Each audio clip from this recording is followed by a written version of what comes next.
On April 18, 1942, something happened that many military experts believed was impossible. Just months after the devastating attack on Pearl Harbor, the United States launched a daring and unprecedented mission that would shock the Japanese Empire and restore hope to millions of Americans.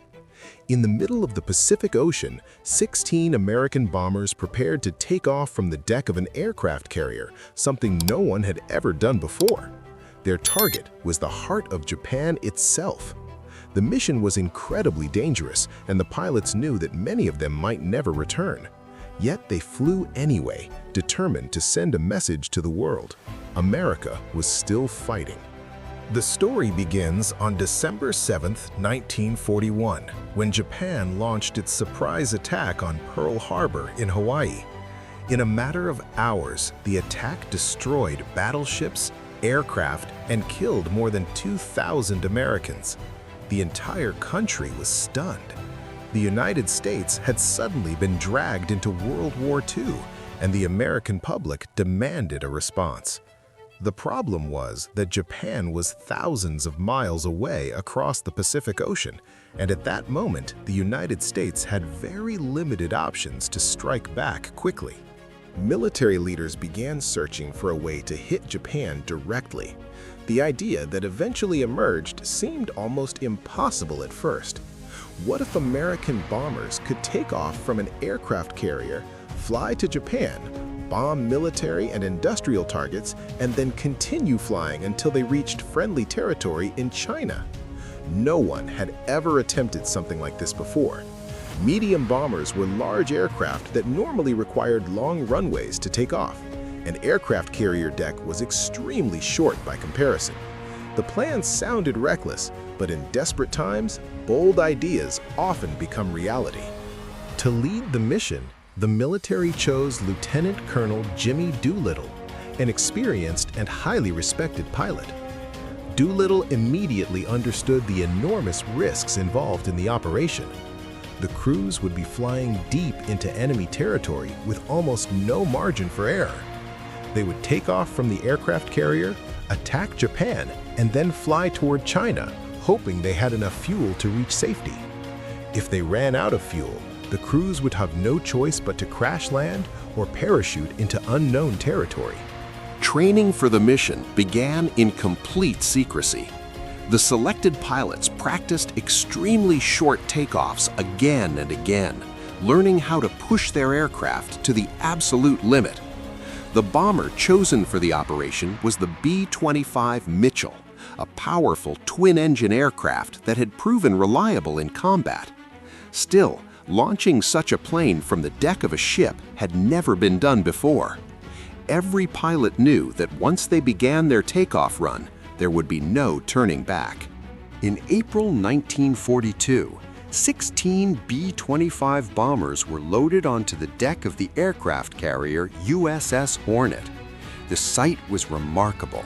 Large bombers sitting on the deck of a warship as it sailed across the vast Pacific Ocean. The mission was highly classified, and very few people even knew it existed. The crews waited anxiously as the fleet moved closer to Japan. But the mission nearly failed before it even began. While approaching Japan, American ships were spotted by Japanese patrol boats much earlier than expected. This meant the element of surprise was at risk. The fleet commanders had to make a difficult decision. They were still hundreds of miles farther away from Japan than originally planned. Launching the bombers now meant the pilots might not have enough fuel to reach China. Waiting any longer, however, could mean the mission would be discovered and completely ruined. The decision was made to launch immediately. One by one, the B-25 bombers roared down the short deck of the aircraft carrier. The ocean waves crashed against the ship as the wind howled across the Pacific. Each pilot accelerated toward the edge of the deck with incredible precision. For a moment, it looked as if the aircraft might plunge straight into the ocean, but one after another, the bombers lifted into the air and climbed slowly into the sky. Hours later, the aircraft reached Japan. When the people of Tokyo looked up and saw American bombers flying above their city, many could hardly believe it. Japan had always believed its homeland was far beyond the reach of enemy aircraft, yet suddenly the war had arrived at their doorstep. The bombers dropped their payloads on factories, warehouses, and military targets before quickly turning away. The physical damage caused by the raid was relatively small compared to later bombing campaigns. However, the psychological impact was enormous. For the Japanese leadership, the attack was deeply humiliating. For the American people, it was an incredible boost of morale. At a time when the United States desperately needed hope, the Doolittle Raid proved that America could fight back. But for the pilots, the mission was far from over. Because they had launched earlier than planned, most of the bombers were running dangerously low on fuel by the time they reached the Chinese coastline. Night had fallen, storms were forming, and visibility was extremely poor. One by one, the crews were forced to bail out of their aircraft or attempt emergency landings in unfamiliar territory. Many of the surviving airmen were rescued by Chinese civilians who risked their own lives to help them escape from Japanese forces. Others were captured and endured terrible hardship as prisoners of war. The mission had come at a heavy cost, but the bravery of the crews would soon become legendary. When news of the raid reached the United States, the reaction was overwhelming. Newspapers across the country celebrated the bold attack on Japan. For the first time since Pearl Harbor, Americans felt a renewed sense of confidence and pride. The raid had shown the world that the United States was capable of striking back, even against enormous odds. Lieutenant Colonel Jimmy Doolittle himself believed the mission had failed because the aircraft could not return safely. He expected to face punishment when he returned home.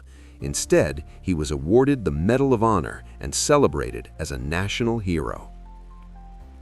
Today, the Doolittle Raid is remembered as one of the most daring and inspiring missions of World War II. It was a mission built on courage, creativity, and the determination to fight back when the world believed it was impossible. Although the raid caused limited physical destruction, its impact on morale and strategy was profound. It reminded the world that the United States would not surrender and that sometimes the boldest actions can change the course of history.